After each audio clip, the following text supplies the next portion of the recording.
Thanks everyone for joining us this evening. This is the August NEWRA meeting. It is being recorded. It will go up on our website later this week. We have two candidates for mayor up tonight, Michelle Wu and John Barros, that will be speaking and taking your questions. But a couple of housekeeping items to get started. John Romano from the Mayor's Office of Neighborhood Services is on the line, as is Michael Benetti from Councilor Lydia Edwards' office. Next month, we will have City Councilor Andrea Campbell and Representative John Santiago come and talk to you, talk about their vision for the city, take your questions. We have reached out to Acting Mayor Kim Janey's office and to the campaign. We have not heard back. We'd love to have her join us as well. We'll be doing an update next month. Actually, we're going to get an update for you about the feasts that will be happening in August, and we'll get that out to you via an email with some dates and information so that you can make plans and hopefully support the feasts this year and all the restaurants and the businesses. It'll be nice to see everybody out in the neighborhood having a good time. I also wanted to update everybody that NEWRA has joined the newly formed and launched Coalition for a Resilient and Inclusive Waterfront. It's a group that's made up of over 40 neighborhood associations and nonprofits. We are a part of it, and I've been to a couple of their meetings, and we gave them a quote for their press release that went out last week. But we're working together to address, really to come to a vision for Boston's waterfront to make it accessible and resilient for everybody. The coalition is going to host a mayoral candidates night at the aquarium on July 29th. As soon as we get a time and some information about if you have to register or whatever, we'll get that out to you as well in an email. We have one voting item tonight on 51 North Margin Street.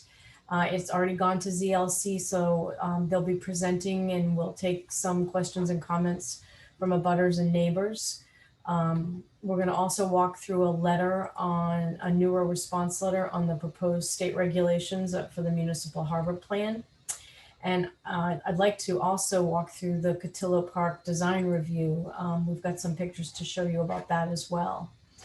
Our first guest tonight is Michelle Wu, and I am just looking to see if she's on here. I do not see her yet. I do not see her. Give her a second. She was supposed to be up first. So I'm gonna have to wait a second. Just not quite 7:05. Does anyone have any questions before we get started? Oh, wait a minute. She'll be on 1 minute. Thanks, Vicki. I just saw your note. They're checking right now to see where she is. That's the iPhone. That was the iPhone. Okay, no worries. So she will join us shortly. Vicki, yep, Vicki's on here. So if you can let us know. We're also going to hear from Boston Public Market tonight. Cheryl Cronin is here. She's the CEO. They are going to have, they're asking for an annual all alcoholic beverage license for people that head over to the Boston Public Market to get some food. So we are just waiting for her to join us. I don't have much more information for everybody. It's been kind of a quiet summer and people are out enjoying themselves. And Vicki, can you give me another update, please?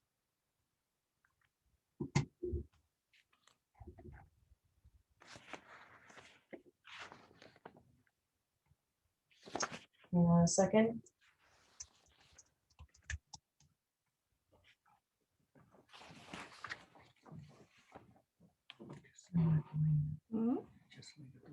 Vicki. Okay, we are trying to get her on the line right now. I'm looking to see if Cheryl Cronin is here because I would just start with Boston Public Market, but she's not on yet either because she wasn't up till 7:30. I hope everyone has questions tonight for the candidates. That would be great. We have some questions about, waterfront development and zoning and transportation, education. Oh, okay. Anything that comes to your mind would be great. Someone has a question. Dave Kubiak, I'm opening your mic. Yeah, while we're waiting for Michelle, I wondered whether Victor would be able to say something about the government center garage project. She's on. One thing that folks have noticed is that Michelle is on, Dave. thank you. I'm sorry. We're gonna get. Okay. We may have time because we may be one of those nights where nothing works perfectly. So we all understand. Michelle, I'm opening your mic. Hello. Here you go, Michelle. Welcome. We know how that goes. Everyone. One of those days, right? Well, thank you for joining us. We are excited to hear about your vision for the city and ask you a few questions. And I'm just going to let you talk about the issues that are important to you and that you think are important to the city and what you're going to tackle first. Wonderful. Well, thank you everyone for taking the time and being so engaged, not just in this part of the political process with the mayor's race, but so many of you all I've known for years and years as the fiercest advocates for all different parts of what makes for a great city, whether it is in housing and making sure that residents have affordable housing or parks and open space, or reaching back to try to undo some of the harms of the former BRA, now BPTA. We've been in a lot of conversations together. I am now in my 8th year on the Boston City Council, which is sometimes hard for me to believe that time has gone by that quickly. In that span of time, I have gone from being someone who was living as a young professional, 28 years old when I was first elected, living in the South End, and had moved from the North End, was renting, and then had a baby, had another baby. My mom needed more care, and in some ways have experienced the life trajectory of so many different stages in our city of trying to balance and figure out how you can grow a family when it is more and more expensive, and realizing there was no way that we were going to be able to stay in the South End or really anywhere near this area. We scraped and saved every single penny to be able to purchase a home in Rosendale. And I'm so blessed to be in a 2-family home where I live upstairs with my husband and 2 boys. And I get to send those 2 very mischievous boys downstairs to have breakfast with grandma every morning, because my mom is able to be in the home, in a multi-generational home with us. This is basically a dream come true for my family.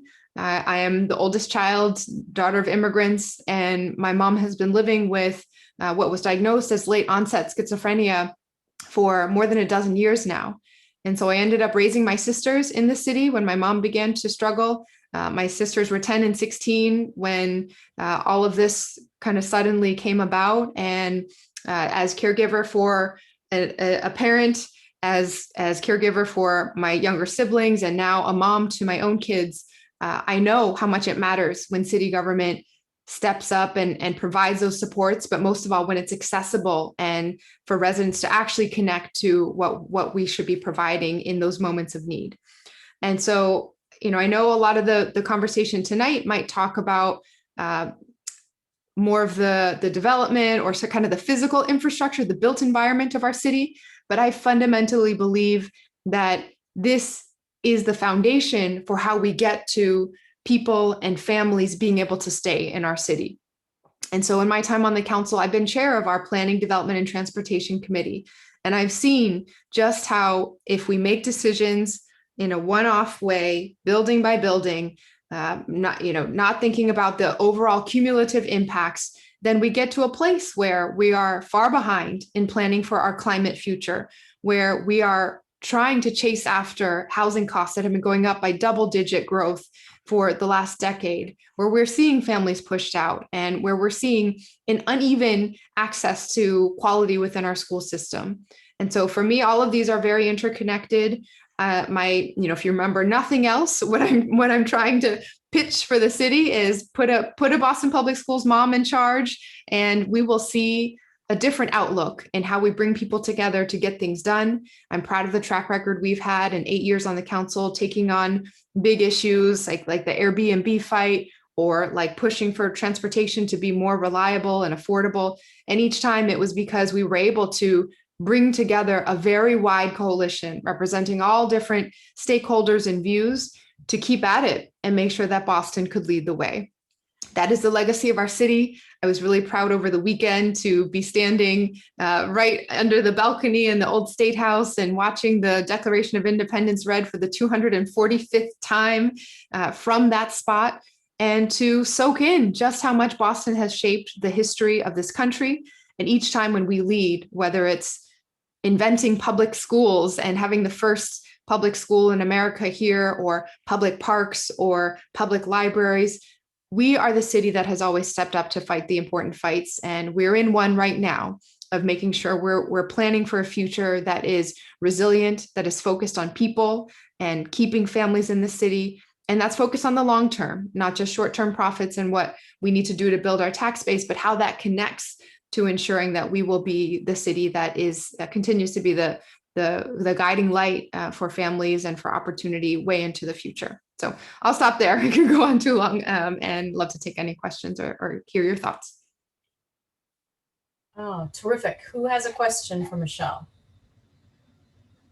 Dan, I'm opening your mic. Dan Toscano.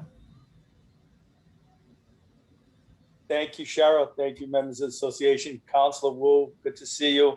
I'll start off by saying I've always been a big fan, and I love what you've been doing up in City Hall. So thank you for all your hard work. Question with our exam schools.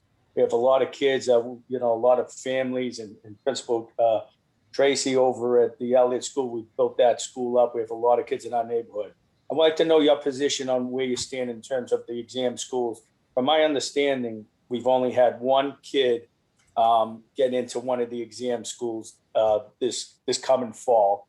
I could be wrong, but that seems to be talking with families seems to be the consensus that there was just one child that got in.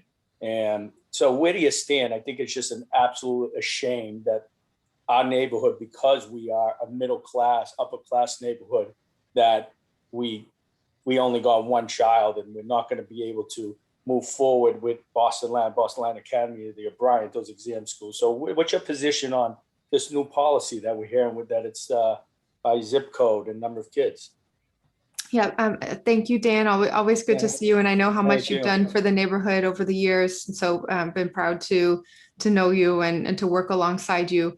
I'm going to make sure that I get the exact numbers. I would be shocked if it was just one child, but I will certainly double back and make sure that we can share those numbers widely. The exam schools are very personal to me, as I mentioned when my mom was struggling, when I was raising my sister as her legal guardian. There's a 12-year age gap between me and the baby of our family, and so my sister Tori was in middle school when I began raising her, and she in fact went to the Elliott School and then to Boston Latin. And so I got to serve alongside Tracy. Was, this is now 10 plus years ago. Tracy was earlier in her tenure. She was already a superstar. This was before the new building, before the expansion. I got to serve on the school site council and see her work her magic. And so I know just how much has gone into building up the Elliott School and making that a model for education within our district, and how much has gone into building it as a pipeline to what we see as sort of the jewels of our high school system. And my sister was able to benefit from that, going from the Elliott to Boston Latin. I think, anytime I talk about the exam schools, I always want to start by saying this is a really important conversation, but we cannot have it be the only conversation, because the whole problem, the real problem underlying all of this, is that it shouldn't be such a high stakes letter that comes back in the, or I guess it's email these days. It was a letter for us back in the day. It shouldn't be such a high stakes admissions process where families feel like it's all or nothing, right? That either you manage to get into one of the exam schools, or you're going to have to really rearrange the family's lives. Like, are you paying for education? Are you moving? Are you thinking about all those things that we went through, that calculus back then? So I have spent a lot of time visiting all of our high schools. I've spent hours at each one of our high schools, really understanding how do we make sure that we create quality seats, so it's not a trade-off for families of that scale, where every school will have academic rigor, arts and sports and opportunity, and it doesn't feel like all the resources are concentrated in one place. So that being said, and we've put out a comprehensive schools plan for how we can get there. And I'm very, very excited about just how much having a mayor with kids in the system, with skin in the game, would make a difference to how fast our system would improve, how much it would be the priority and focus of the city. And we've put out a big plan for how to do that.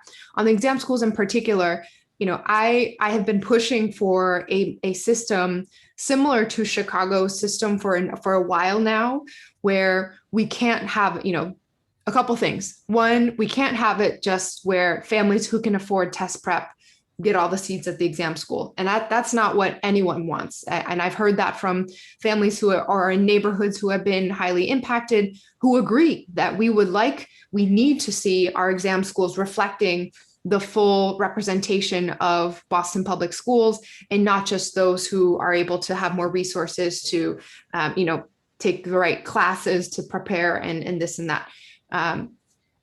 I support a system where we have criteria that are clear, going to a grades and a test system.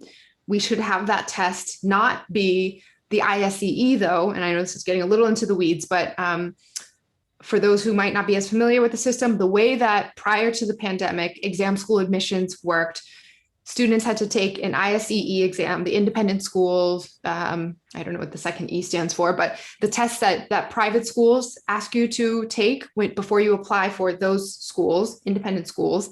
And it was 50% that test score, 50% your grades from English language and math scores for the grade before you were applying.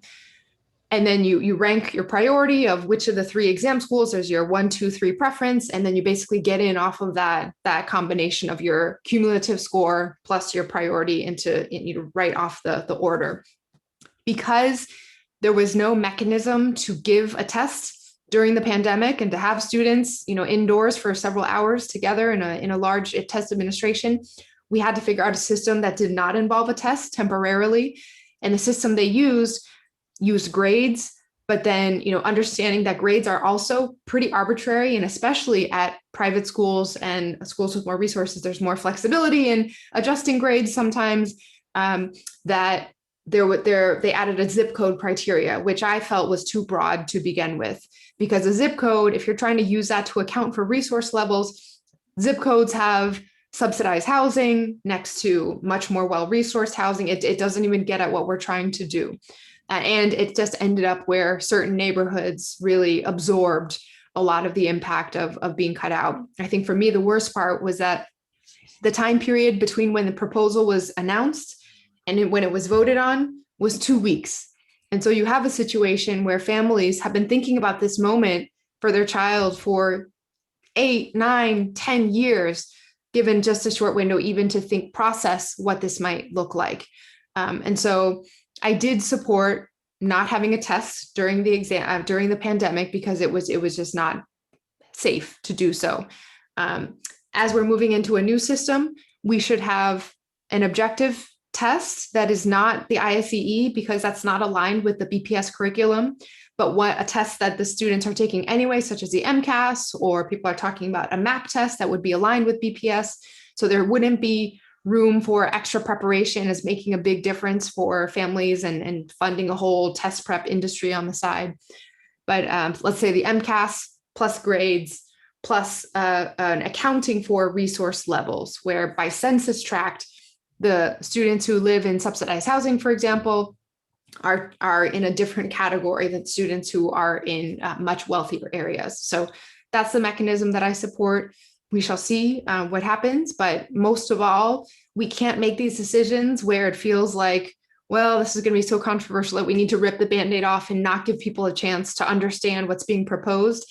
If anything, we should lean in more and ensure that every neighborhood, particularly the neighborhoods that by the data are more affected, have the chance to really ask every question, engage, get answers back. And so I think the most important resource in our district is building trust with residents.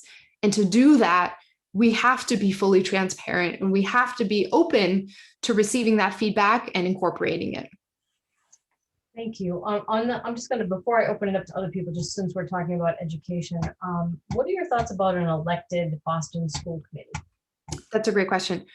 So I have proposed a committee structure that would be a majority elected seats, but still retaining some appointed seats for the mayor to be accountable to that system and to ensure representation, whether it's racial and ethnic representation or geographic representation or expertise to ensure that we have, for example, early education or vocational education represented on that committee. We know that the system that functions basically as a rubber stamp right now for the mayor doesn't build trust with residents, and that residents have to stay up until 11 p.m., midnight sometimes on the school committee meetings just to get 2 minutes to share their views. And we need a system that is much more responsive and takes into account that feedback. I think we see successful models with school site councils and school parent councils where there is more accountability through that democratic process.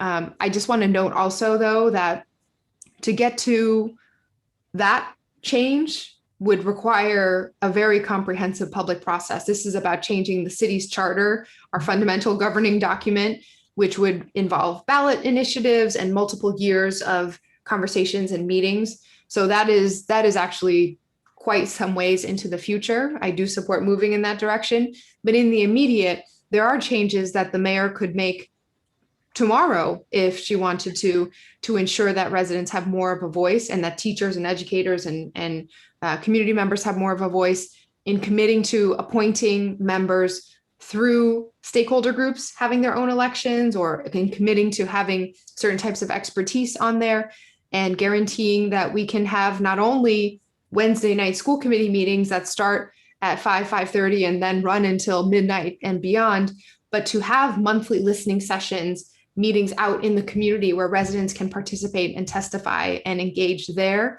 as opposed to only having a very narrow sort of funnel for how people have to be able to take time off with their families and in order just to be heard.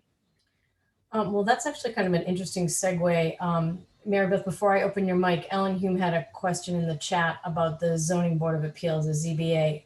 Who would you put in place of current people that are there? And a lot of people, again, go to the ZBA meetings and are never recognized and don't have the opportunity to just speak. Yeah, and we've seen this intensified with several of the types of public meetings that have been held during the pandemic, whether it's, sometimes we've heard the BPDA meetings when they're doing formal meetings, you can't see who's on. It's a webinar format. There's no chat. And so I think we need to keep the pieces from the pandemic that have expanded access where people can be flexible in their physical location, but also make sure that we're bringing back more of the ability for community members to be in spaces together and all that. So with regards to the ZBA, where to begin? I have put forward a plan for how the city needs to deeply reform our development process. We are in a badly outdated system. Zoning code hasn't been comprehensively updated since 1965. And that means that there functionally are no rules. The code is basically obsolete. And the ZBA then has become the de facto planning agency for the city. But when they review cases that are supposed to be an exception and a hardship, but it's just standard practice now that every new development has to have some combination of variances, waivers, or spot zoning through the BPDA, that leads to very uneven outcomes. And we're seeing it in East Boston. There's been just a huge example where the threshold for triggering affordable units needing to be on site is 10 units or above. And so you see a flood of 9-unit buildings jammed in just about every which way. And when you look at the cumulative impact, it's not a plan for the neighborhood that fits with how much the transportation system can handle, how much the school system can handle, how much housing affordability is impacted. So all those pieces, climate, all those pieces really need to fit together. I actually, as chair of the committee in charge of or having oversight over the ZBA, led a sort of unprecedented move for the city of Boston, where we rejected a batch of nominees to the ZBA. The city council had just voted on legislation, a home rule petition that we sent up to the State House that would reform ZBA nominations processes to require climate expertise, to require urban planning expertise, and not just the business and development community and contractors that are currently represented today. We voted on that and the State House didn't take it up, so it wasn't implemented. But shortly after we had gone through that whole legislative process and taken that vote, 4 different members of the ZBA were up for renewal. And we ended up having a batch of 3 at the same time. This had come from a series of resignations and absences and vacancies triggered by the scandal, the corruption scandal that had come out of the ZBA in 2018 into 2019, where in federal court, someone pleaded guilty to taking a bribe to influence the ZBA and shape a development decision that resulted in profit for a developer. And so recognizing that we had just taken this vote, gone through the legislative intent of saying we need to change these roles, that we had vacancies before us that we were supposed to confirm folks for, stemming from a scandal that had not been addressed properly, I and the council voted to send these nominees back to the drawing board. And so, you know, we did get some heat from the local press who said you're being obstructionist and this and that, which was false and really didn't reflect how quickly we were moving to reshape the nominations. We worked with the organizations that were responsible for nominating these folks and asked them to launch new processes that would include climate expertise and urban planning expertise, and secured a new batch of nominees and then confirmed those folks to the ZBA. So we have room and we have power at the city level to reshape this even before we get state legislative change. And I've had enough exposure and experience with this on the council side that I'm very confident that as mayor, we'll be able to move into a more comprehensive, holistic, and transparent system. Terrific. Mary Beth, you have a question. Sure. This will probably be the last one. Okay, thank you, Councilor Wu, for being here tonight. I'll keep my questions short, but I know there's several of us at the meeting tonight and several of my neighbors and abutters and the friends of Cotillo Park. There's many of us that would like to know your position on the proposed Cross Street Boutique Hotel. Yeah, I stand with the community and with my colleagues on the city council, my district colleague in opposing this. I'm sorry, I'm not sure how we missed the comment period or whatever happened earlier, but you know, it's been a sort of whack-a-mole situation in the North End, as in other neighborhoods, where because we don't have a comprehensive underlying master plan for the neighborhood, because the zoning code is seen as just a suggestion instead of actual rules, one after another situation comes up where residents are having to give up night after night where they should be with their families, enjoying their neighborhood and their lives, instead rallying to try to come to a resolution once again. So I think as with other situations, I am clearly with the neighborhood here, but we'll just note that, again, this is not a sustainable situation to have to try to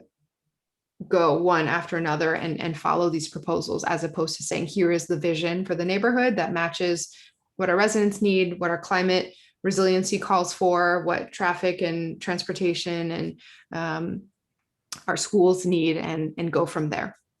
That's great. Do we, Cheryl Cronin is on the line from Boston Public Market, but one more question. Does anyone have another question for Michelle before she has to go? Probably to her next Zoom meeting. This has been very, very informative. Thank you very much. I don't see any other hands. I'm looking to see if anybody's actually putting up a hand physically. Richard, did I see your hand come up? No. Okay. Thank you very much for coming tonight. We really appreciate you taking Thank the you. time. Did Cheryl have a question? Cheryl Cronin? Or- No, she's up. She's speaking next. Oh, speaking of, okay, got it. Okay, then I get to just pass it over to my friend Cheryl. Unmuting your mic, Cheryl Cronin. She is here to talk to us about Boston Public Market. She's up. Thank you, everyone. It's great to see you. Very Mark much. the date, September 14th is a preliminary election. 8 choices on the ballot, some really, really great ones. So I very respectfully ask for your vote and would love to stay engaged if there's any other questions you have. And I will be in and around the neighborhood lots. And I'm so excited the feasts are back this year. So hopefully we'll see you at We some of are the neighborhood too. There events. are 3 coming up and we are very excited that they're coming back. I think everybody is. Have a good night. Thank you very much. Bye. Vicki will be in touch. Thanks. Cheryl, thank you so much. Cheryl Cronin is here. Cheryl is the CEO of Boston Public Market, and the market is looking for approval for an on-premises annual all alcohol beverage liquor license. So your mic is open and please tell us, give us an update. Sure, Cheryl. Thank you so much. I wonder if I could ask you also to unmute our counsel, Dennis Quilty. Oh yeah, I didn't see him before. Can you speak? Well, Hold on, I think I just saw on the name Quilty pop up someplace. Nay. He's probably not on, I see it, yeah. Different name, different first name, that's why I was looking under the Ds. His daughter. Yep, he's using somebody else's phone. Yeah, there you are, Dennis, you're open. Got it. You got Thank it. you. Thanks, Cheryl. Can you hear me all right? Yes, we can, yeah, don't worry. Thank you. I'm like, wait a minute, I don't see him on here. All right, Thank you. so much, you guys. I'm gonna mute myself and please tell us your project. Great. Thank you very much. And I think Cheryl Cronin, that is, thank you, Cheryl Del Greco and the organization. I think Cheryl wanted me to just give an overview, and then we'd be happy to answer any questions. This is the application for the Boston Public Market. Cheryl Cronin is the chief executive of the public market. Excuse me. She would probably tell you this is something that should have been included in the legislation that created the market in the first place many years ago and never was. They have had over the years some vendors in the establishment with licenses. One in particular just did not work out and was a very difficult slog, if you will, to get these people out. They do functions, they do a lot of parties, events, et cetera, and it was just a request that was coming up time and time again to have a license for the entire premise, excluding, there's an existing package retail licensee. So the application that we're seeking would exclude that area from this application. And the rest of it would be simply to have a license that would be utilized for the entire facility, to make them, basically able to provide greater service to people that come and go. They've had many requests. People wonder why there isn't an ability to have a beverage, et cetera. I think, Cheryl, we found out that you may be the only such public market in the country that isn't licensed like this. So it really is a matter of, the public need that a public market would have what the public wants, quite frankly, and that's about as simple as it is. So the hours of operation are very limited. The use, as I'm sure many of you know, is very benign. And I think we made a presentation to the neighborhood council, and I said, interestingly enough, it's the most similar situation in our city would probably be Italy in the Prudential Center, which has a master license, and people literally can have a glass of wine or a drink while they're shopping for food or looking through the market or things of that nature. And that's what this would become if it's all approved. So I think that's the basic explanation. And certainly Cheryl, who's been running the venue since its inception, could certainly answer any questions about operations and the like. And Does Cheryl, anyone have any questions? Or Cheryl, do you want to add anything? No, I think Dennis said it well. I think it is very unusual for a public market, which are in cities all over the world, not to have a license like this. And we do think it will really add to our ability, frankly, to feature excuse me, local craft beers and wines and spirits, and definitely consistent with our mission. The market is a nonprofit, and we're very focused on local food and beverage producers, so we think it will really contribute to that. Sounds good. Dave, I'm going to open your mic. Yeah, I have a couple of comments or questions. First, could you provide some clarification on the so-called master license? I think at the airport terminals, it was called an umbrella license maybe. So I assume that this license will allow each and every vendor, aside from the retail alcohol vendor, the ability to serve alcohol, including right up to full liquor. And also, it sounded like the imbibing, for lack of a better word, of the alcohol would not be restricted to the location of each of these vendors, but you could purchase alcohol in one area and walk around the entire public market with your drinks. I just wanted some clarification on that. The other comment or question I have is that, and I think it was mentioned that these alcohol drinks would be locally produced, because we had been given assurance long ago when the public put a lot of money, state money, into this venture, that it would be for the purpose of promoting local products, local farming and all of that. So if you could touch on those two topics, please. Sure. I guess I'll start, and then Dennis, feel free to add. I'll address both issues. This is a license for the Boston Public Market Association, not for any of our vendors. We will end up creating one location in the market that will be essentially owned by the Boston Public Market Association, the nonprofit, and our alcohol will be served out of that location.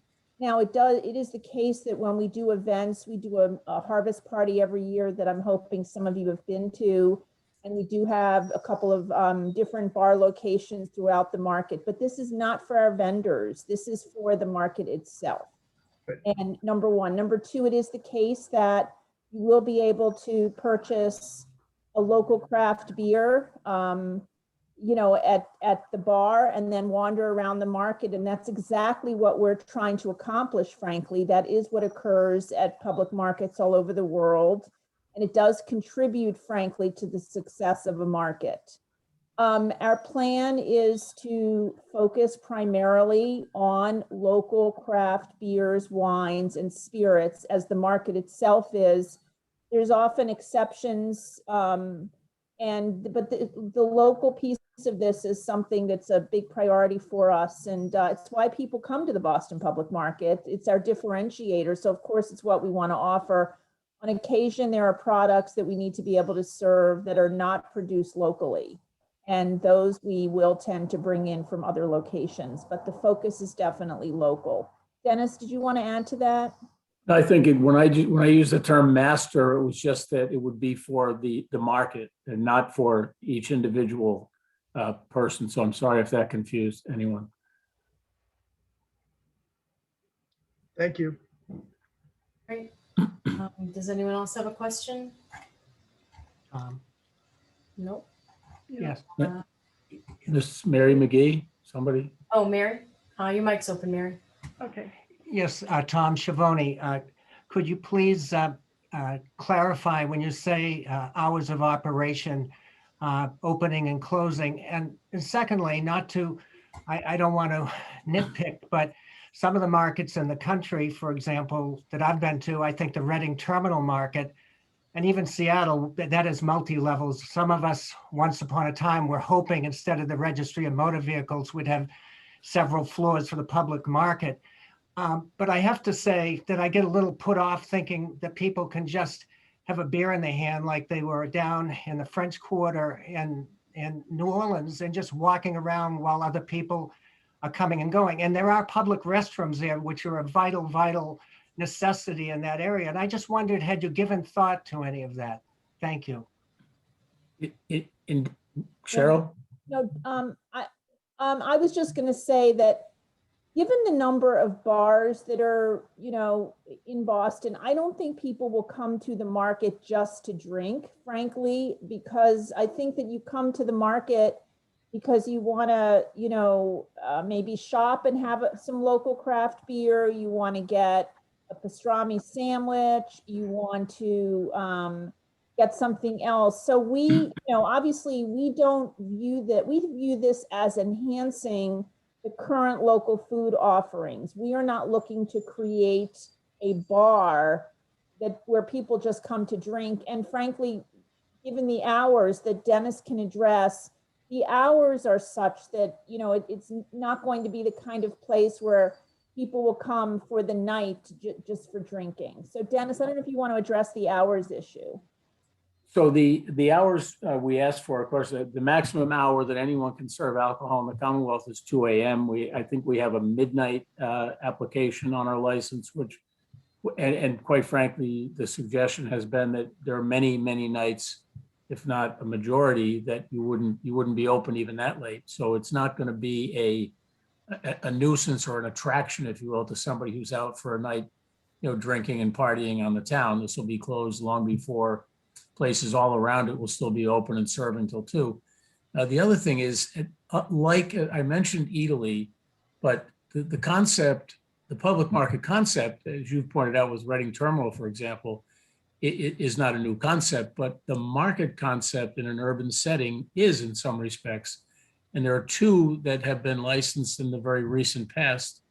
One is the Time Out Market in the Fenway, which is the old Sears property, which is almost exactly the same concept. And the other is High Street Place, which is licensed, hasn't opened yet, but it's going to occupy space in the lobby of 2 adjoining buildings in the financial district with a variety of operations and operators with different food items. And it too has a license. The difference there, interestingly, is that there's a master license and 10 management agreements with 10 different operators who can sell beer, wine, and alcohol at their sites. So, this concept of kind of a communal experience is very popular. And I did the work for High Street Place. They haven't opened yet. Italy, our office was highly involved in. To my knowledge, there's never been a violation there, and that has this exact concept of being able to stroll. And I think it's one of the things we looked at when said, okay, what would be helpful? And it's been hugely successful in the Prudential Center. We have a couple ability. more questions that I want to get to because I don't want to get behind. Lorena just opened your mic. Yes, I actually just want to talk about, I think this is a great concept. If you go to Europe, Spain, Italy, they have open markets there.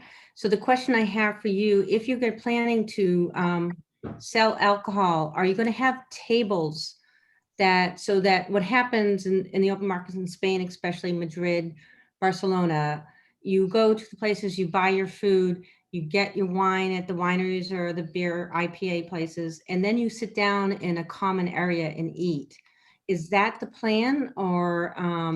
That is the market now. I mean, we have, we have a big hub area where there's significant seating in the market now and has been. We pulled it up, obviously. We were closed for 6 months during the pandemic, reopened, and obviously didn't allow indoor seating, frankly, again, until about 6 weeks ago with the governors and the mayors, and the changes. But we have substantial indoor seating, and I suspect we'll add a little bit to that. The good news is, obviously, you can imagine the pandemic was devastating for the Boston public market.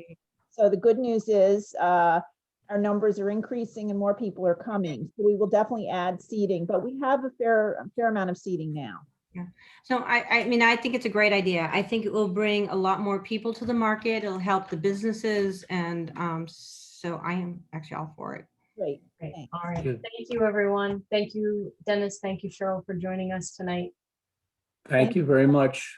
All Thank right. you. Hey, John. Bye. Thank you. Up next is another mayoral candidate, John Barros, who is the former Chief of Economic Development for the city of Boston, is going to talk to us about his platform and take your questions. And John, I just need to open your mic. There you go. Thank you very much, Cheryl. Really appreciate being here with Thank you everyone. for joining us. Yeah, thanks for having me. Not here to support the public market, but I'm a huge fan of the public market, Cheryl and her leadership, and have been a supporter for many years. And I know the difficulty in making it sustainable. And so as you think about the market and the the license that they're requesting, I think it actually will improve their ability to be a sustainable market in a time when their restaurants and other eateries are really hurting. 23% of our restaurants are still closed. The restaurant space, hospitality space, food and accommodations industry has really been impacted during the pandemic. And so I just wanted to voice support. And so, Cheryl, I will be quick with with the rest of my intro so we can get to questions. But super excited to be here as a candidate mayor. I am born and raised in Boston, in Roxbury, to immigrant families that came here, frankly, for a better opportunity. And for my parents, that opportunity meant a better educational opportunity. And, I was involved in my neighborhood very early on at the age of 14, doing environmental justice work, because we lived in Roxbury at a time when Roxbury had the highest rate of asthma. We had a disproportionate amount of trash transfer stations, disproportionate amount of empty lots that were being dumped on. And so we organized as a neighborhood.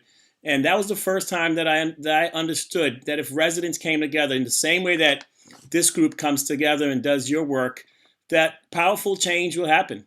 And then I became the director of the Dudley Street Neighborhood Initiative, which was the organization that helped to organize us. And that's where I learned about the importance of not just resident leadership, but having government that partners with residents and believes in resident leadership, believes in the voice of those who are the primary stakeholders of the decisions that are made in our neighborhoods.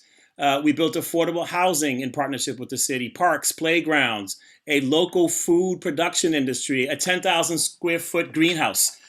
We built the largest urban land trust in the country to protect land and open space and to help residents make sure that they had an infrastructure, both of affordable housing and local businesses that can help us improve our neighborhoods and give them an opportunity to stay in that neighborhood. Proud of that work. And part of that work led me to do education reform and improvement work, where I helped to open 3 different schools in the city of Boston and turn around a number of others. We designed and opened the Dudley Street Neighborhood School, the Orchard Garden Pilot School, and then we designed and transformed the Dearborn to now the Dearborn STEM Academy. I led the Promised Neighborhoods application with the Department of Education to bring more than $12 million to help transform and turn around 4 BPS schools. At that point, Menino asked me to be part of the school committee, and I joined the school committee for 3 years. For the last 7 years, I have been the Chief of Economic Development for the city of Boston and have been proud to serve in that capacity. Most importantly, I've helped to chair the first comprehensive plan that we've had in the city of Boston for over 65 years, Imagine Boston 2030. Now, Imagine Boston 2030 is a high-level plan. It is more of a vision. It is more of direction in terms of where we need to go. And we need to finish that so that we can actually do rezoning in our city and update what people want to see in their neighborhoods and partner with our communities and neighborhoods to get it done. I am positioned well to help implement the planning that we've done with our community and look forward to the conversation tonight. All right, thank you very much. Dave, let me open your mic. Dave, you're open. Hi, good evening, Mr. Barros. You mentioned the need for citywide planning and rezoning, and we heard earlier that there hasn't been a comprehensive plan and rezoning for more than 50 years, almost 60 years. How will that get done? Which agency, if there is an agency now capable of doing it, will lead those efforts? David, great question. There hasn't been a true comprehensive plan in Boston in 65 years. 50 years ago, there was a master plan done, but primarily for the West End. The Imagine Boston 2030 plan that we started gives us an infrastructure for Boston to really build out its planning. And so after we finished Imagine Boston 2030, we started to do Plan Dorchester, Plan Nubian Square, and we started to do neighborhood-based plans. We need to continue with that, and that needs to be the basis for rezoning Boston's code. We as a city, have been doing that through the BPDA. I have said publicly I would restructure and reorganize the BPDA. The BPDA needs to be our planning agency. And planning, from a hierarchical standpoint, needs to continue to drive the conversation in Boston. And then the development staff should only work to help implement the plan, not to negotiate, not to replan. And right now, the BPDA, it is a sort of one group starts, the other group picks it up, and it shouldn't be that way at all. And I would reorganize the BPDA to do that. I believe once I do that, I'll also need additional staff. We typically hire a number of consultants to do each one of those neighborhood plans, and it takes us too much time. We need more staff so that we can ramp up and do planning in each of our neighborhoods at a quicker pace. So in fact, we can move to change zoning and update it. So you would leave planning within the same agency that is responsible for development and supporting developers' plans? Yeah, so I spent 13 years as executive director of the Dudley Street Neighborhood Initiative. The DSNI, as a neighborhood planning agency, worked with, at that point, the BRA to use urban renewal tools to implement our plan.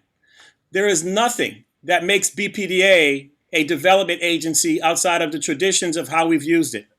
We need to make sure that we reorganize the BPDA to use it to plan in our neighborhoods and then use its tools to implement those plans. If we were to get rid of the BPDA, we would get rid of all of the LDAs in our neighborhood.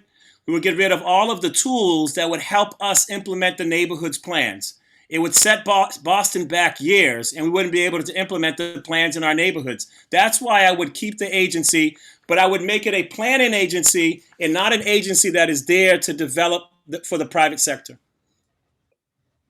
Thank you. Okay, questions. Come on, folks. This is NEWRA. Everyone has a question or has comments. Well, I'll ask a question while we're waiting. Oh, wait, Mary, I'll open your mic up. Go, Mary. Thank you. This is Oh, shoot. Mary, hold on. You're muted again. I hit something. Sorry. All right, you should be open again. There, sorry. okay.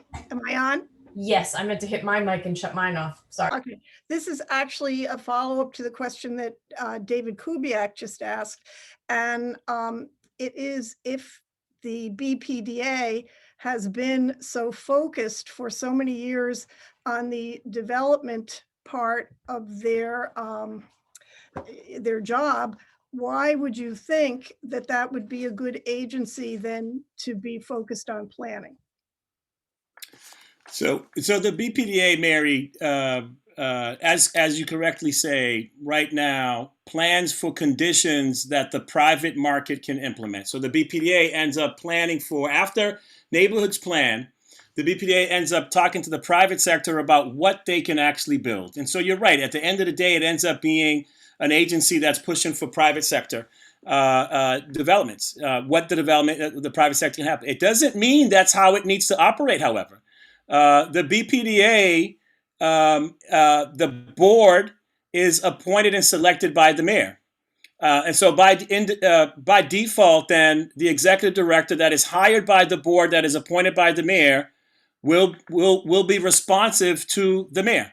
And I understand it's a different agency, but when we restructure the BPDA and make it that is a planning agency with a responsive development team, it will then act that way.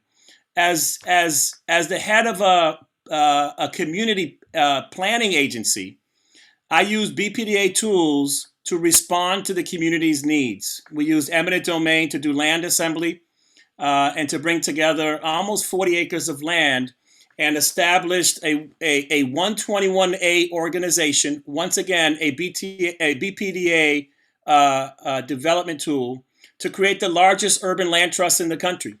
Anyone who is telling you they're getting rid of the BPDA, when they get to City Hall, they will realize what they cannot do in the city of Boston if they get rid of the BPDA.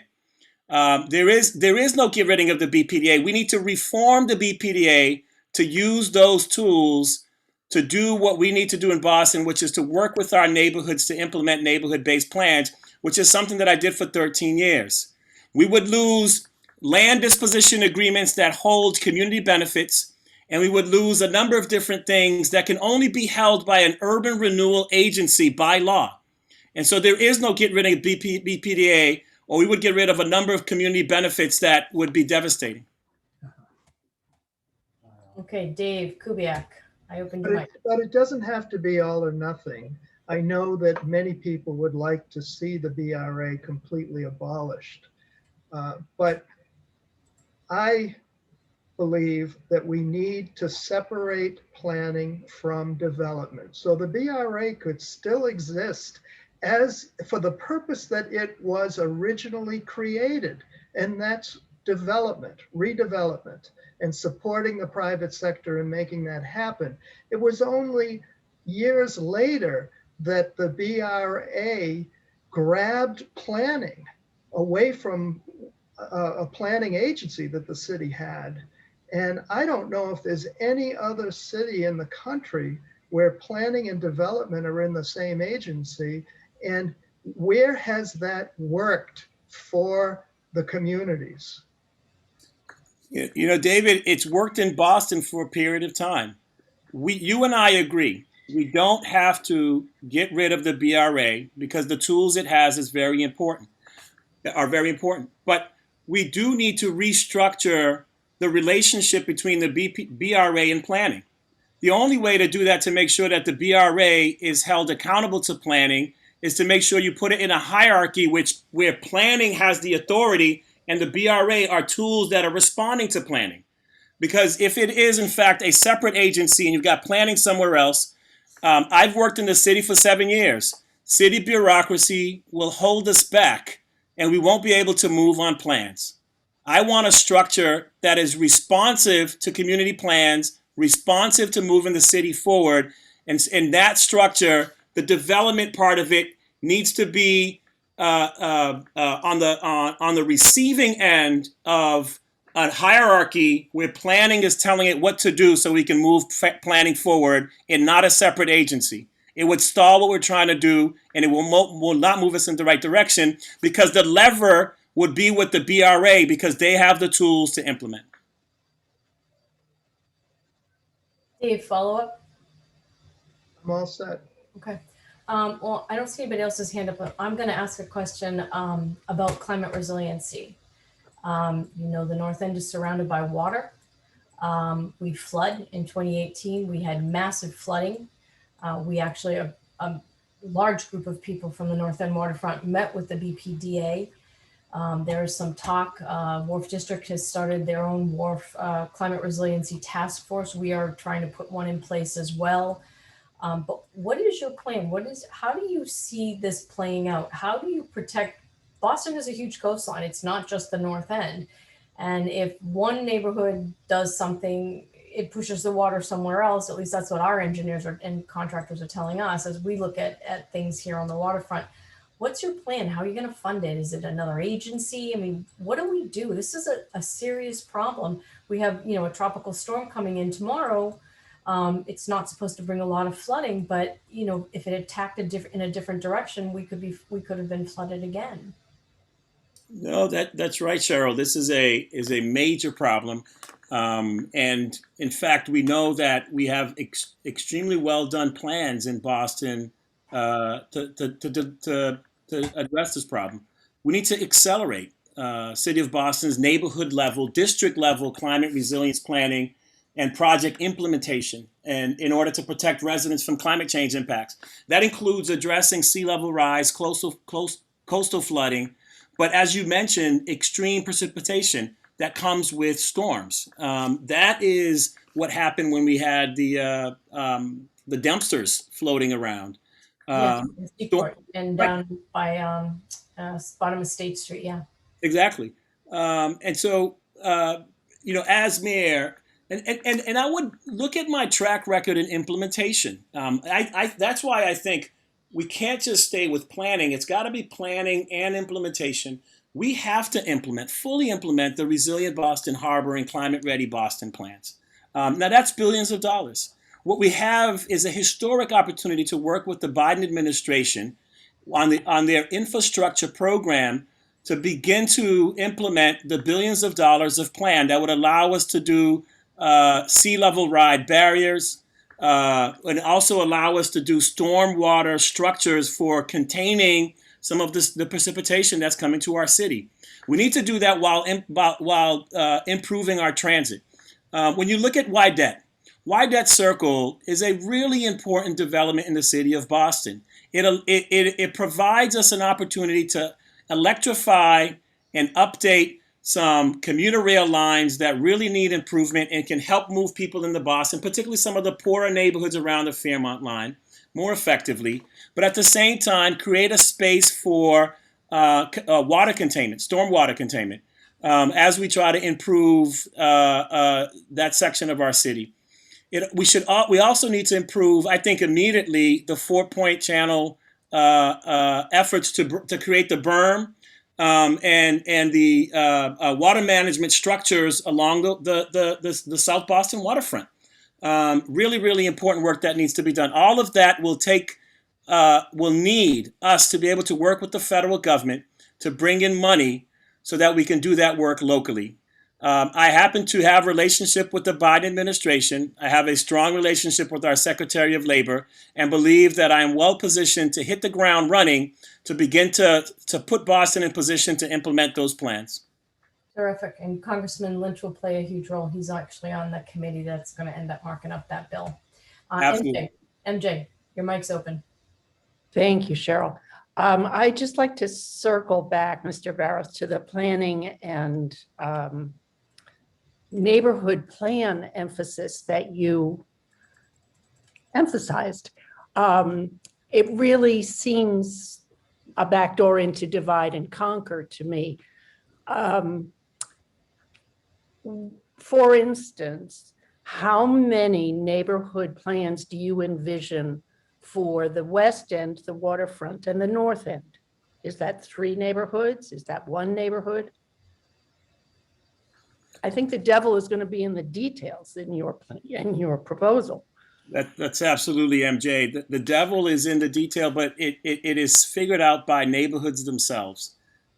So when I led the Dudley Street Neighborhood Initiative, the first thing we did is figure out, as we did planning, who would be the stakeholders representing those communities that needed to plan so that we can do planning in a way that it was representative. And then the process to do the planning was an community elected process to have representatives at the table that would work as a small group, bring it back to the community, get input, come back and work. After we finished the Imagine Boston 2030 plan, I launched a pilot to show, in fact, how that could work. And I worked with the neighborhood in Upham's Corner that I knew very well, and went in there because they already had a plan. And I said, the city is here ready to partner with you to implement your plan. Now, they had a plan to create an arts innovation district.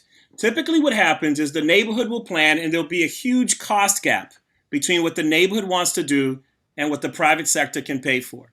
The city needs to step in there and not be a broker for what the private sector can pay for, but be a broker and be able to help the neighborhood achieve what the neighborhood wants to do. That's what we did in Upham's Corner. So in order for me to help that neighborhood implement their plan for an innovation and arts district, I had to convince Mayor Walsh that we should assemble 3.5 acres of land so that we can build affordable and deeply subsidized artist living and workspace.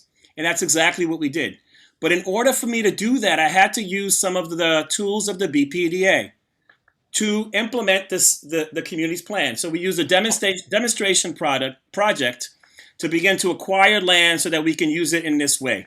That's what I'm talking about in terms of repositioning the BPDA in a way that allows the community to plan and the city to be responsive to that plan so that we can in fact implement it. And it would take a different BPDA. You guys are absolutely right, but I think we can do it by restructuring it. Thank you. Thank you very much. Does anyone else have a question? We have a few more minutes left. I don't see anyone's hand. I'm looking to see if someone actually is raising their hand.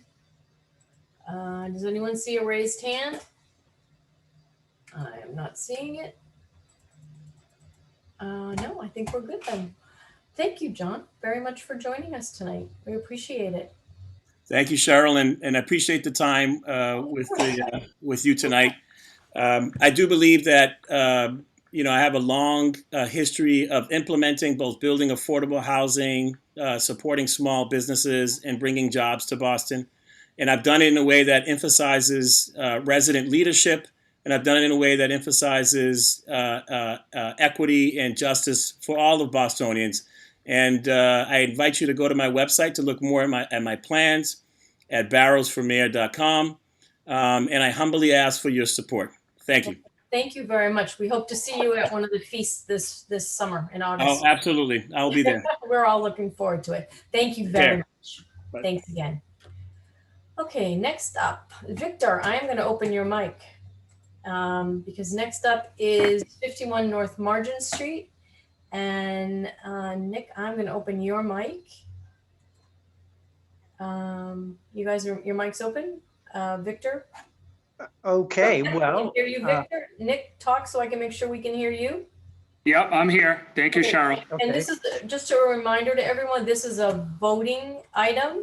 And I'm going to put my email address in the chat. No one will see your vote but me. I will calculate and let everybody know the results. Thank you. And I am unmuted. You are unmuted, and so is Nick. And then when it's time for questions, I'll unmute myself and call on folks for you.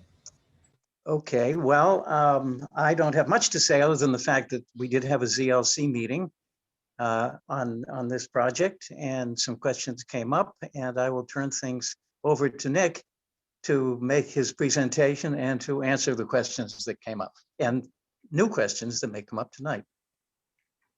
Okay. Yep. Thank you, Victor. And thank you, Cheryl, for your time. Really appreciate all your emails. I know you guys do this on a voluntary basis, and I know it's not easy. So we had a lot of emails, and I just wanted to thank you both for that because I appreciate it. I also want to introduce with me is Bill Paquette. I think he shows up as William Paquette, very formal tonight. He's the architect in the project, as well as Mr. Anthony Pisani. Okay, I just opened, Will, I'm trying to open your mic. Good, it's open. Yeah, yep. So he'll be doing the more formal part of the presentation. We have other members of the team here as well, but between me and Will and Bill, that would be the two of us talking. So this is 51 North Margin Street. It's on the corner of North Margin and Thatcher Street. It's kind of diagonally across from Regina Pizza. It's probably more well known as the Dogfather, or previous home of the Dogfather dog walking business. It was also previously a parking garage. So it's Nick, kind you of can got share the screen if you have drawings. Bill will be sharing the screen. Okay, Bill, it's Yeah, open. You can share. Sorry. Okay. Yep. Well, I'll do the intro, and then Bill can have it up when I'm done. It's an old warehouse garage type use, and Bill can kind of walk you through this, but both are actually non-conforming uses under the current zoning code. This area is in a multifamily residential zoning sub-district. So what's there now actually doesn't conform. If we were trying to put these uses in there now, they wouldn't be allowed. Whereas what's being proposed is a multifamily 4-unit residential use that's actually is allowed under the zoning code. And so what's being proposed in brief, and then again, Bill can show this in plan, is a vertical addition to the existing building, 4 stories onto that building, a change of occupancy to a 4-unit condo building. So these would be home ownership, 4 units, and it would be a total of 6 stories. There would be 4 parking spaces, as Bill will show you. So there will be 1-to-1 parking. and lobby area on the ground floor. I don't think it ever made it to NEWRA, Cheryl and Victor and everybody else, but this project actually was originally proposed in 2019, about 2 years ago. The property owner and developer originally proposed a 9-unit building with 6 parking spaces and a different configuration of unit sizes than we are proposing now. And we had an abutter meeting on that, and we heard a lot of concerns and comments. So we actually scratched that, and that's why we're here today with a much different proposal. I don't think it did not ever come to NEWRA. It didn't even make it to the other neighborhood group. We just had an abutter meeting on that. And finally, I'll just note that, and again, we can go over this in more detail when Bill goes through his presentation, but the zoning relief that we need, it's important to note that we don't need any zoning variances. What is required is conditional use permits only. So we're compliant with floor area ratio. The previous project had variances, and those have now been removed as a result of the redesign and reconfiguration. So for floor area ratio, the size of the building is now compliant, usable open space is compliant, rear yard is compliant, parking is compliant. So no variances are needed as part of this zoning case for this project. What we do need are 3 separate conditional use permits. And I think what I'll do is I'll have Bill go through the plans, and then I can back end it and talk about those things once you see the project, because it might make a little more sense at that point. All right, so Bill, I'll throw it over to you, and you can bring up the plans, and then we can finish up at the end. Okay. Thanks, Nick. Again, good evening, everyone. My name is William Paquette. I'm the project architect for this project, 51 North Margin Street. As Nick described, the location of the building is near the corner of North Margin and Thatcher. It's about, the lot's about 32 feet wide by about 84 feet deep. We're mostly surrounded by the single large apartment building that's on Thatcher Street. This is a photograph of the building. As you can see, this is our project building right now. As Nick mentioned, it's the Dogfather dog watching service, which is no longer there. We have a 4-story building to the right, and that's at about 55 feet. Buildings across the street, nice brick buildings. Again, another view of our building. It's brick building. It's been painted multicolored. We have like say red painted brick and dark gray and a white painted brick. This is a view from the abutter's roof next door, looking down on the roof of our building, the existing building. As you can see, the configuration of the building comes into our adjacent building there in a triangular fashion, which is key to the to our design. This is the abutting building edge, and this is our lot right here, 32 by 84. We've measured the building, have very good existing conditions. As Nick said, existing parking on the ground floor. This is the plan for the dog service on the second floor and a roof plan. And this is the front elevation of the existing building in context.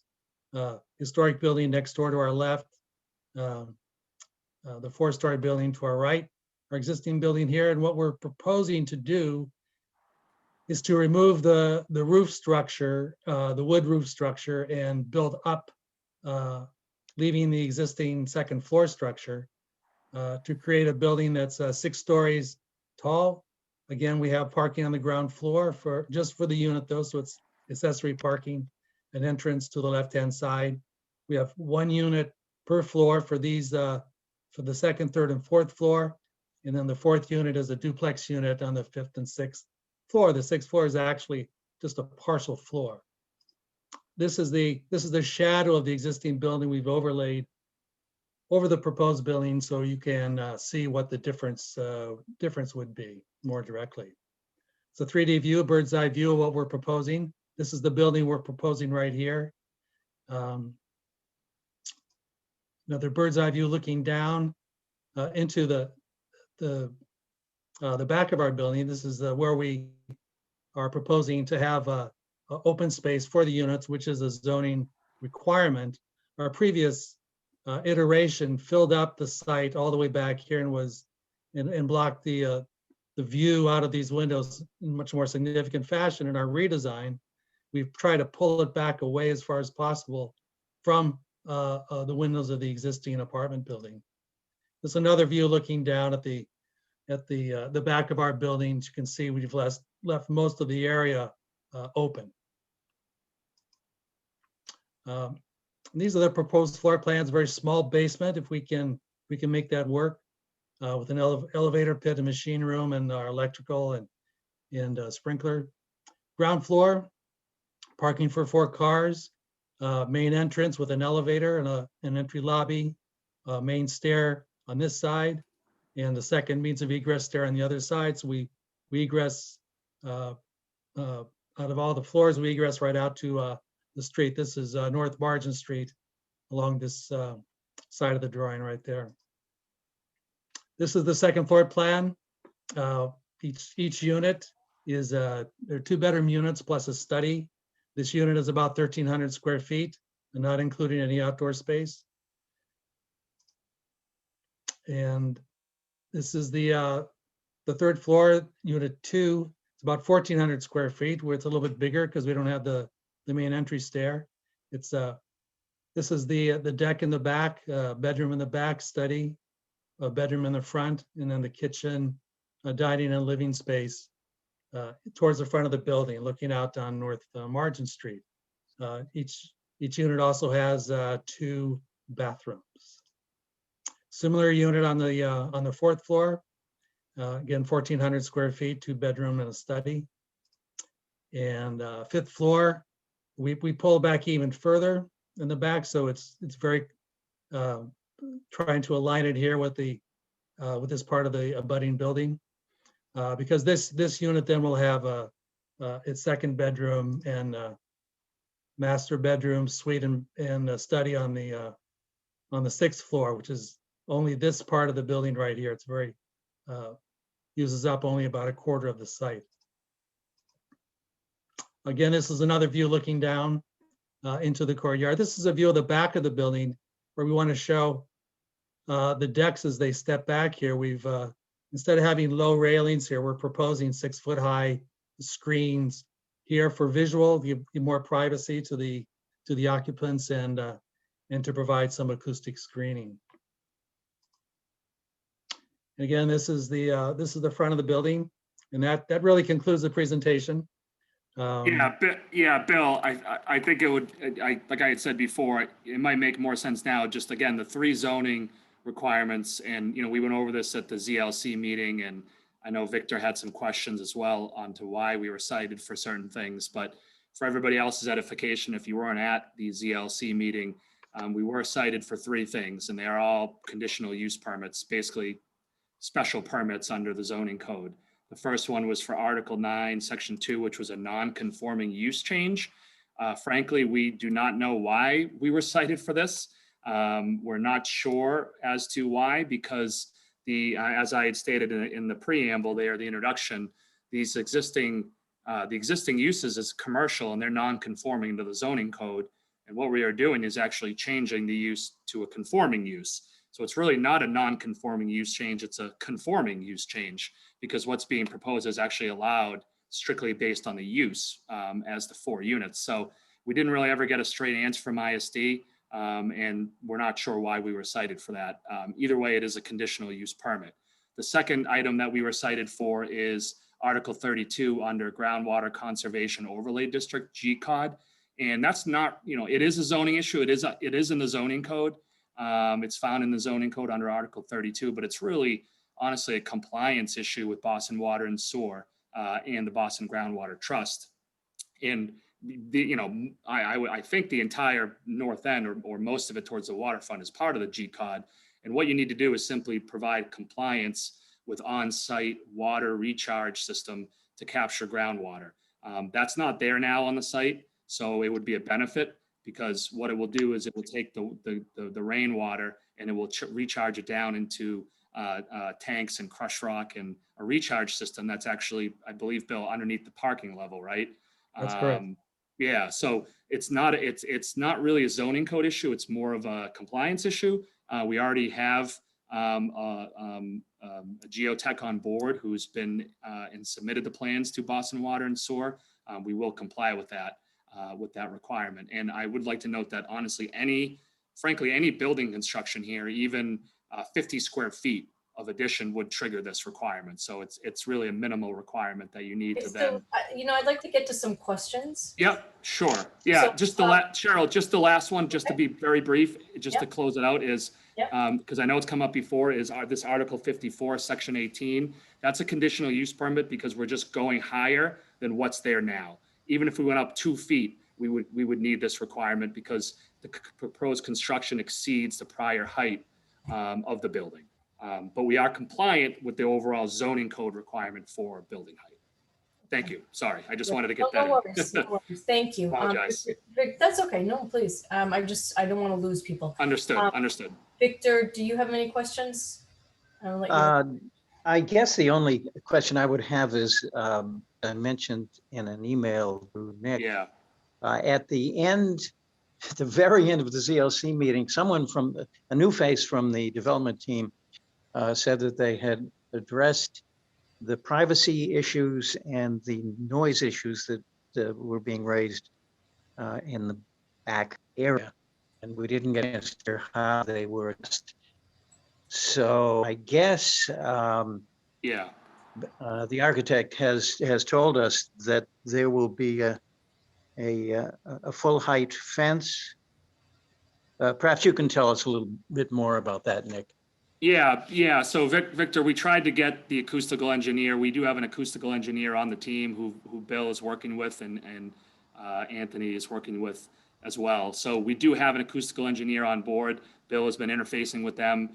That's where we came up with these acoustical screens, which not only will be privacy for the residents of the building, but also for the apartment building that wraps around it. And that would be privacy not only for visually, but these would be designed to buffer noise from traveling from those decks. So we tried to get the acoustical engineer. We were not able to get them at this meeting, frankly, because of holiday schedules. So, I mean, Bill, if there's anything else we have other than what we've already said for Victor, I will also know, Victor, that these are private roof decks or rear decks for each unit, right? And these are 2-bed, 2-bath condo units, of which my understanding is actually the developer will be living in, and the property owner will be living in one of these units. So these are not big roof decks where you're going to have a lot of people. They are private to each individual unit. So we would suggest that their nature would benefit from having that relationship with those units. But as far as the screening is concerned, I know, Bill, you did have an image up that showed that from the rear. And I know we've worked with an acoustical engineer, but other than that, Victor, I don't have any more information on my end. Bill, if you want to add more, maybe if we have any more. Well, right now we're focusing with the acoustical engineer, we're focusing on materials that might go on the outside of the building that would diffuse sound as well as absorbing sound. And of course, one of them is a green wall planting, which absorbs sounds. It takes the sound and diffuses it around. And so we're looking at that, and we're looking at other exterior building materials that would be along the same lines. Thank you. All right, I'm going to start opening microphones, but I am going to reiterate the people first. We want to hear from abutters. So Whitney, your hand was up first, and I'm going to unmute you, but I need you to tell me that if you are an abutter. Hi, Cheryl and everybody at NEWRA. Thank you. Yes, I'm actually a direct abutter. So my name is Whitney Taylor. I live at 10 Thatcher Street on the 5th floor. I actually face right out onto North Margin Street. So those pictures that you were shown from the roof, actually, if you looked out of my apartment, that's what you would be seeing. I've been in the North End and actually in the Vermont building for 17 years. I love this community. I have been tried to be lured away from this community multiple times, and I refuse to do so. And I'm coming today to ask NEWRA to vote no on this proposal for multiple reasons, but especially since at this point, We are still not even getting all of the details about the huge issue that we're worried about, which is the sound issues. As we saw from the drawings, what is basically being created facing into this building is an amphitheater and an echo chamber. There's no materials out there that I think that are going to be able to do this. You know, I love living in the city, and I am very aware of city noises and being here. We actually just heard the USS Constitution cannon go off because that echoes around this neighborhood. I can tell you who's ordering what at Regina's on Saturday night because that echoes through this apartment. So this isn't about not wanting to live where I live. This is about what this actual proposal will do, which is for 22 apartments in this echo chamber and amphitheater that's being created, is going to cause real issues. Additionally, the fact is that with the front of the building going up, there are going to be sightline issues, even though it does cascade down in the back. So, you know, I wrote a bunch of like I don't know if I have to go. I don't think it's necessary for me to go point by point through these issues that we're seeing. I was here in 2019 and I did attend those abutters meetings. And I do have to say there's a reason that plan didn't get to NEWRA or other things because it was completely outrageous. And I do feel like we are having this new drawing and this new proposal coming to us kind of saying, oh, well, it's not as bad as the last one, so just let this go through. You know, so I would, and as far as being a part of this community and a part of this neighborhood where I've been for such a long time, you know, I also just, you know, want to talk about when we hear from folks like, oh, don't worry, we're working on this, or a workout, or maybe somebody will live here. These are all promises that can't be kept.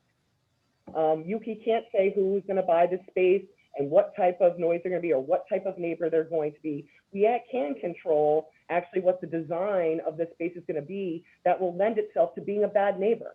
This design is lending people to be bad neighbors. And that's a real big issue for me and many others that live in this building. I also just wanted to comment for a second on many things that I've heard, and unfortunately, and I apologize for not making more of the meetings. I have watched them on YouTube. But you know, this concept of the transient people in the Vermont building, as I said, not only have I been here for well over a decade, there are many of my neighbors who have been here longer than me that I have met through both professional, and then we both go, oh my God, we live in the Vermont building, to folks that I've met living here. So while yes, every apartment building does have people that cycle through, you know, I wouldn't consider this a transient building, you know, as I said, for somebody for being here for so long. And finally, I would just like, you know, to offer, you know, when this building and when these the folks decided to ask us as a community to allow the dog father to be placed, there was a petition that had to be signed because there were worries about noise and about mess and about dirt and about this business being here. And there was all these assurances that were given to us. And the fact is that, you know, I've spent the last however many years that the dog father was there, 10 years, of, you know, more than normal amounts of dog excrement up and down the street, not being picked up, about noise and other problems, about folks that worked in that facility just hanging out on the street and not kind of taking care of what they were supposed to be doing. So I just am very cautious when I'm hearing we don't have all the details ready yet, but don't worry about it type of statement. So I would like to ask that NEWRA tonight vote no on this, and I would like that to be voted no across the board, but in the very least until these more details about acoustics and sound and sight lines and what this is really going to mean for the neighborhood overall, because it's not just going to be an echo chamber for this building, it will continue to reverberate out throughout the community. Thank you, Whitney. I need to give some other people a chance to ask questions. Is there anybody else that is in a butter to this building? Because I see Richard and Eileen Jacobs, and I know you don't live right next door. I just want to make sure we get people who live in that block. Nope. Okay. Eileen and Richard, I'm opening your mic. We see Jeff Stoneberg raising his hand. Maybe he's in a butter and we would go afterwards. Oh, okay. So I've got somebody who's actually raising their hand. Jeff. Okay, thank you. Should I let them go first? Let him go first? Jeff, I'm trying to open your mic.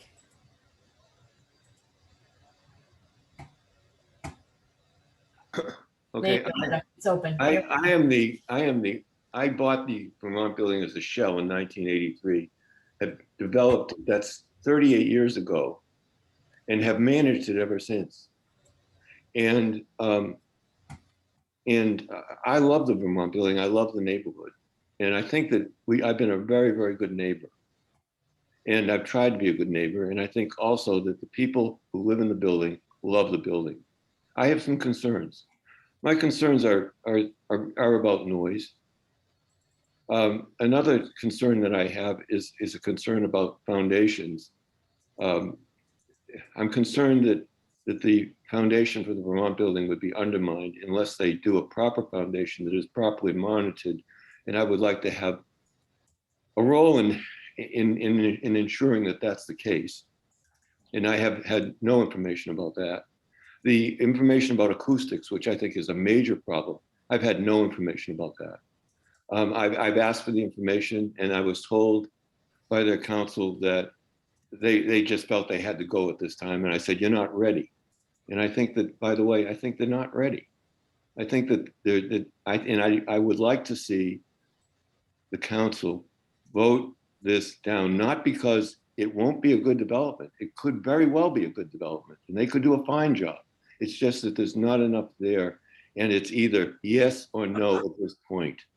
And if you say yes, I think that there's some very, very important unresolved issues. And the other issue that I've got, and I actually am very pleased to hear that they're talking about 6-foot walls, because the Vermont building has a double-loaded corridor, and the apartments that face this building have both living and bedroom spaces that face it, so that given how close these decks are to the building, I'm very, very concerned. And we have a number of single women who live there. And I'm very, very concerned about people's feelings about their own privacy.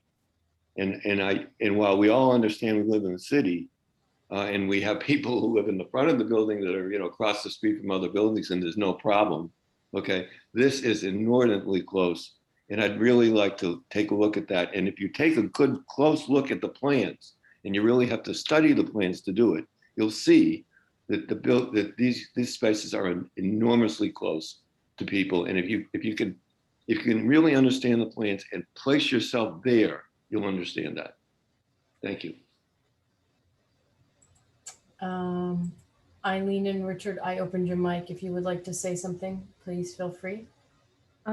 It's more of a question. Sure. The 5418 is not just about the height of a building, it's about views.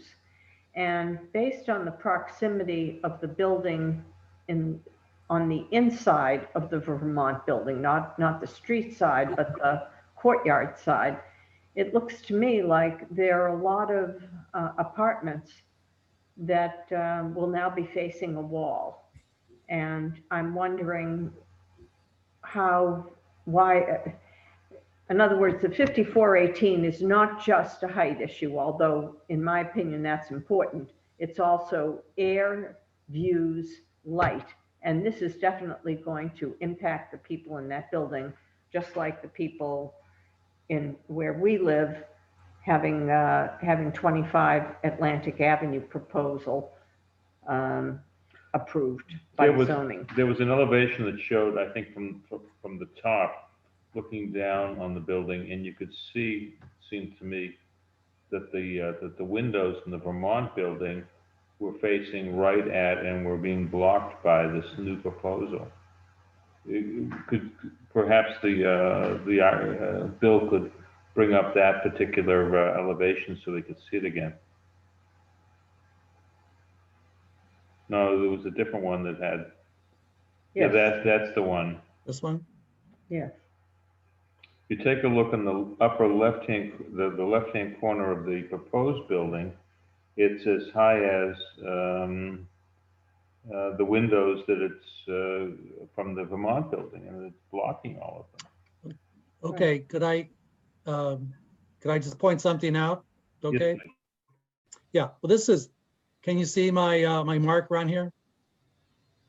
The wall, this is the existing wall, that's the existing roof.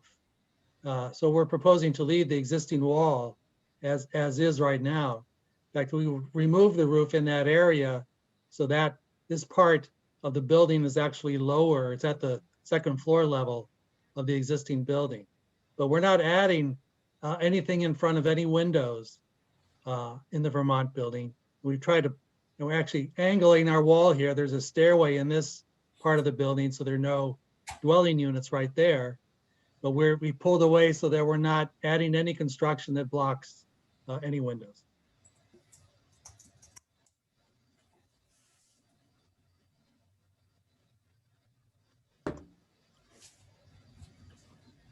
Does anyone else have another question? I'm just looking to see if anybody has their hand physically up. I do not see it. Well, do I hear oh, Dave Kubiak, hold on. Dave. Hi, couple of questions or comments. One is the elevator. Does the elevator go to the 6th floor? And if so, then I assume there would need to be a structure above that 6th floor that may not be shown on the plans. My other point, I guess, is that this is still a very, very large project. And I know from recent personal experience with a large project across the street from me that involved demolition first, followed by the erection of a 5-story building where there was a 3-story building. And it was hell for a year and a half, absolute hell, the noise, the dust, and all of that, with very little information, if any, coming to those of us who provided to us from those who live right around the project. And I lost a son. I've lost the little privacy that I had.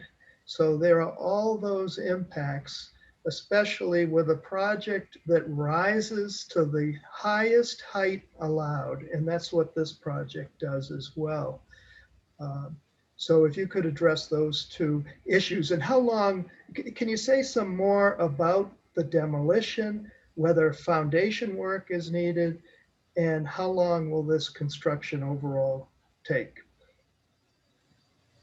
Well, to answer your first question about the elevator is that no, the elevator does not go to the 6th floor. So the overhead for the elevator is contained within the 6th floor and would not go any higher than the roof that we show.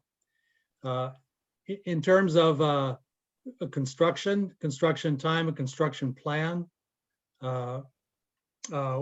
we have not developed the specifics. You're looking for specifics tonight. We don't have those kinds of specifics that you want. We anticipate that the construction could take probably 12 to 14 months. In terms of foundation, we absolutely recognize the importance of the foundation. We have the proper we'll have the proper team in place to assess it. We haven't designed the foundations yet, and we haven't done the borings that will be required inside the garage to ascertain all the information we need to do those designs.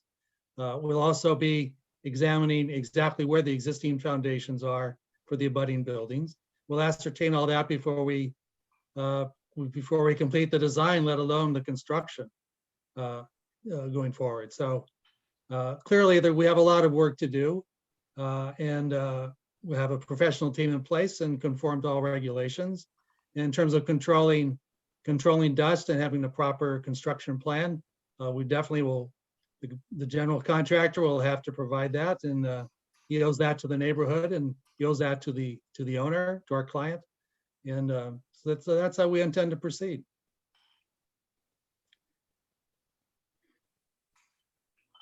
Dave, do you have any other follow-up questions, or how about a motion?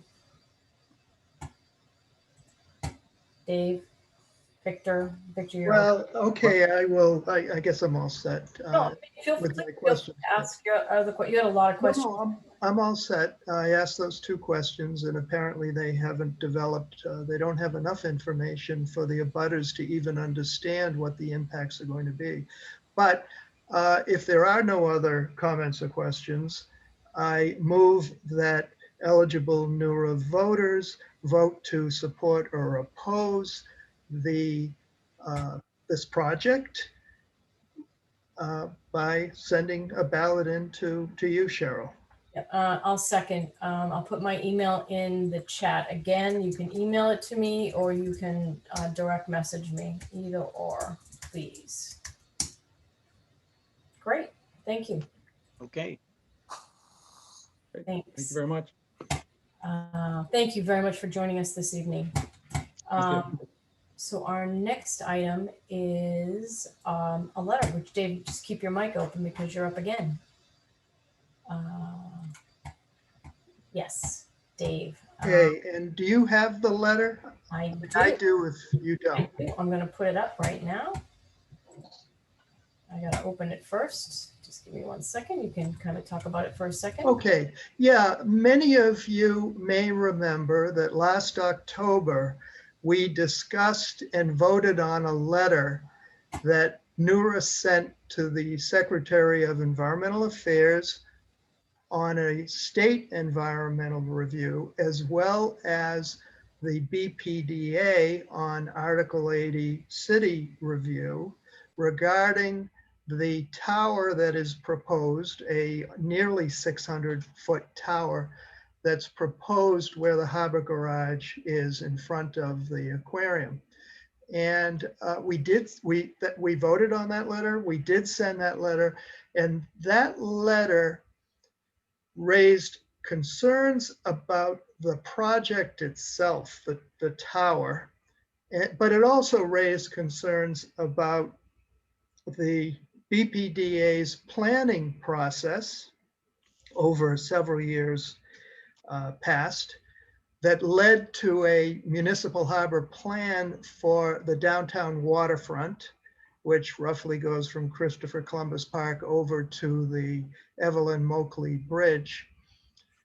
So the BPDA ran a so-called public process, I'll say, because I attended many of those meetings and I think it was highly unresponsive process. But they put together a plan. The plan included allowing a 600-foot building at the harbor garage site, as well as a very high building at the Hook Wharf site where Hook Lobster used to be. And that plan had to be submitted to the state, and it was.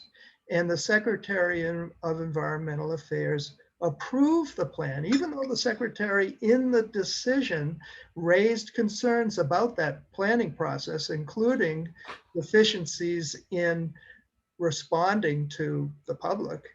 The Secretary still approved the plan, allowing for a 600-foot building.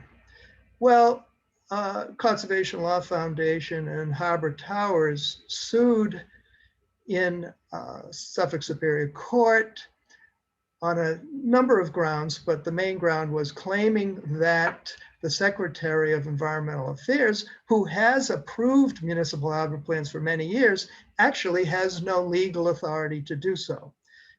Though the Department of Environmental Regulations allow the Secretary to make that decision, that's an illegal allowance because the statute that the regulations are based on never gave DEP the right to relinquish its authority to approve harbor plans and delegate that to the Secretary. The Secretary was not allowed to make those, by law, was not allowed to approve the plan. Anyway, so the judge's decision has removed the approvals of many municipal harbor plans. Some of them are well into development, even years ago were developed and were licensed by the state and all that. In the case of the Downtown Waterfront District Plan, there has been no application for for a license, a waterways license to build anything. There has been no construction yet. And now the waterfront plan is not an approved plan per the court decision, and therefore a building of 600 feet is not allowed at the Harbor Garage. Instead, what is allowed comes under the waterways regulations, Chapter 91 state regulations, that allow for a building that is approximately 55 feet high. So the BPDA planning process led to a plan that allowed, that substituted a 55-foot height requirement, that replaced a 55-foot height requirement with a 600-foot height limit. So that's just a little bit of background. And the height was one of our concerns with the tower. Again, we raised concerns in that letter back in October about the planning process, the deficiencies in the planning process. DEP now wants to allow all of those municipal harbor plans, including the downtown waterfront municipal harbor plan, to be approved, to be rubber stamped essentially by the regulations. The regulations that are now proposed by DEP would not lay out a process by which DEP would approve those plans. It simply says the plans are approved. And if those regulations go through, that means a 600-foot building at the Harbor Garage is also approved.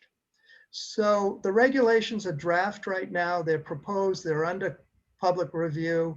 There were a couple of public hearings in June. There are going to be additional public hearings on July 27th, I think during the day and during the evening. I don't know the exact date for the deadline for public comments, but I expect it's sometime in early August or mid-August. Maybe someone else knows what the new deadline for public comments is. So this letter comments on the proposed regulations. Now, if you can go to the top of the letter, Yep. The very first sentence says what we're requesting. The North End Waterfront Residents Association requests that the Department of Environmental Protection remove the City of Boston Downtown Waterfront District Municipal Harbor Plan as an approved municipal harbor plan from the proposed amendment. So we're not saying anything about all the other municipal harbor plans in other parts of Boston or in other communities. We're simply discussing in this letter the downtown waterfront plan in the area of the aquarium. Now, this letter, with one exception that I'll bring up, mirrors everything that we said in the letter back in October. So go down to number 1. You got it.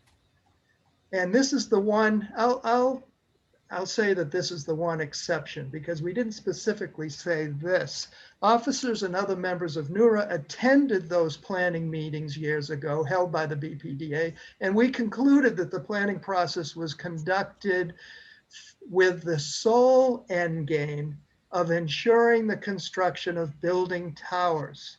So it didn't, its primary focus was not what is the best plan for all of the public areas within this waterfront district. And as you know, this is a high public use, public facilities, water-based facilities, parkland, recreational, cultural resources, all of that.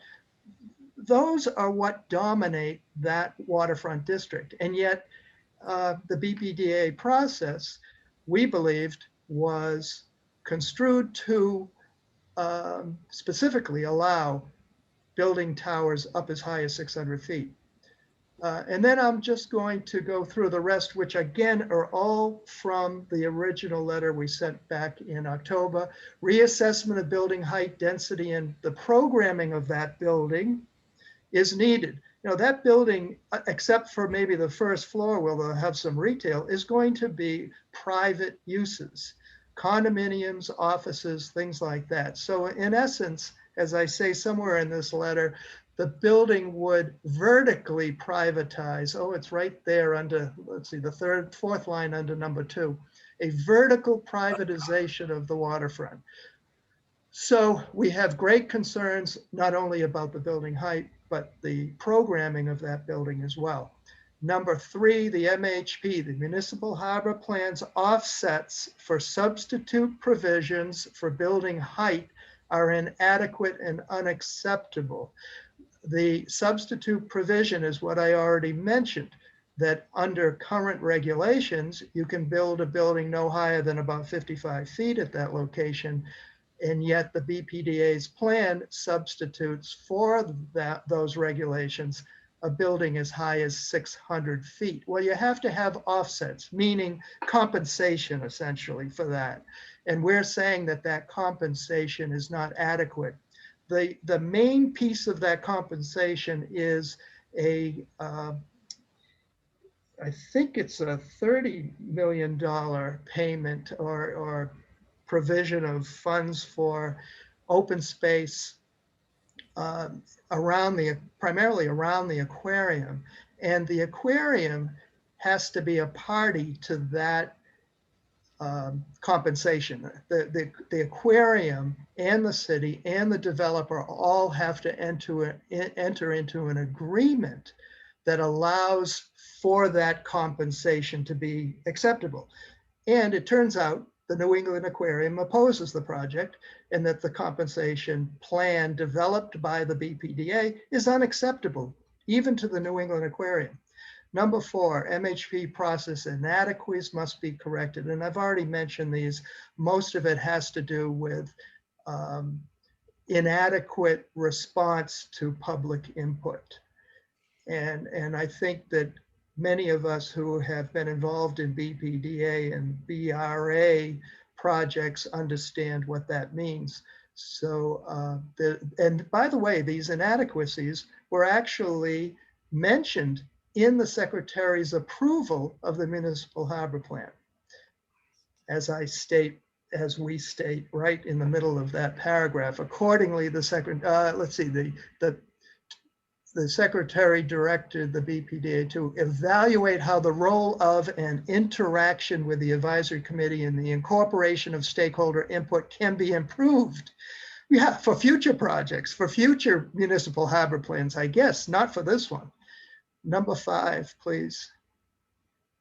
The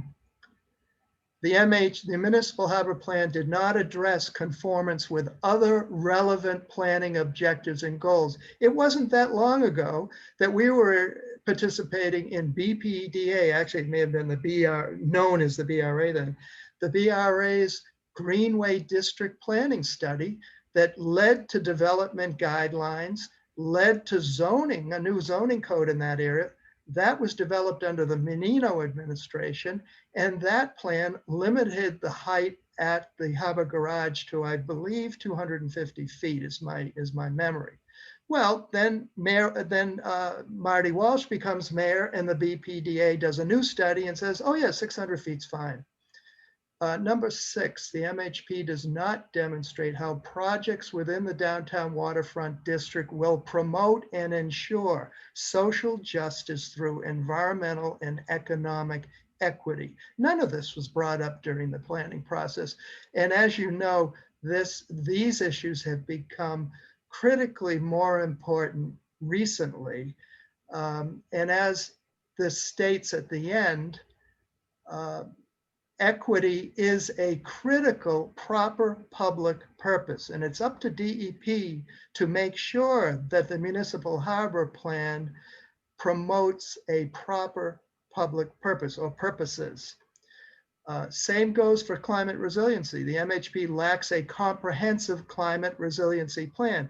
It discusses what the developer will do around the 600-foot building, but it does not lay out a plan for the waterfront district, a comprehensive plan. Another proper public purpose that has become more critical recently. And then number eight, we understand that there are also potential procedural defects in how the state adopted the downtown waterfront MHP, and those are identified here. So those are kind of legal administrative issues that were not followed either by the BPDA or by the state in originally approving the MHP. And yet now DEP wants to put out new regulations that rubber stamp the plan without taking another look at that plan, without taking a look at the impacts of a 600-foot building at the Harbor Garage. Does anyone have any questions? Mary, your mic is open. Victor, your mic's open. Anyone? I don't have any questions, but can you hear me? Yes. Yeah, I just want to thank David for doing Yes. such a fabulous job. This Yes. is so thorough, so complete, and something that very few of us could actually come up with on our own. And it is just much appreciated that he put in the time to do this for us. Yeah, thank you, Dave, because you do an enormous amount of work on these letters, as does Victor on his letters. It's a huge undertaking. Thank you. Okay, hold on. Richard and Eileen, I opened your mic. I'd like to second Mary's comment of David. That was an outstanding job of the letter and summarizing it. And I listened to the director, the executive director of the aquarium make a lot of these points. But David, you've done it so well. Thank you so much.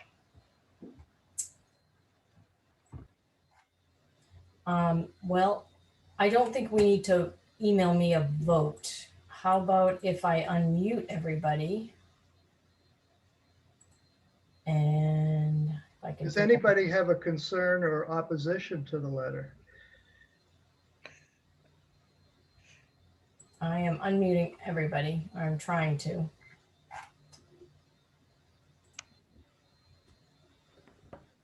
You can unmute yourself. I'm hoping that we can go for a voice vote. Or if anybody has a question, please speak up. I think it's fine. Good. I'm going through opening people's mics. I agree. I think it's great. Feel free to jump in. I fully support it. Proof. I support it too. I support it. I support it. All right. I support it as well. Thank you. We'll get that letter out. I support it too. Thank you, everyone. We'll get that letter out early next week. We have time. Actually, Dave, there's another public meeting, I think in 2 weeks. Do you want to wait till that meeting and then see if there's any updates we need to make to it? No, I'd rather send this letter right away.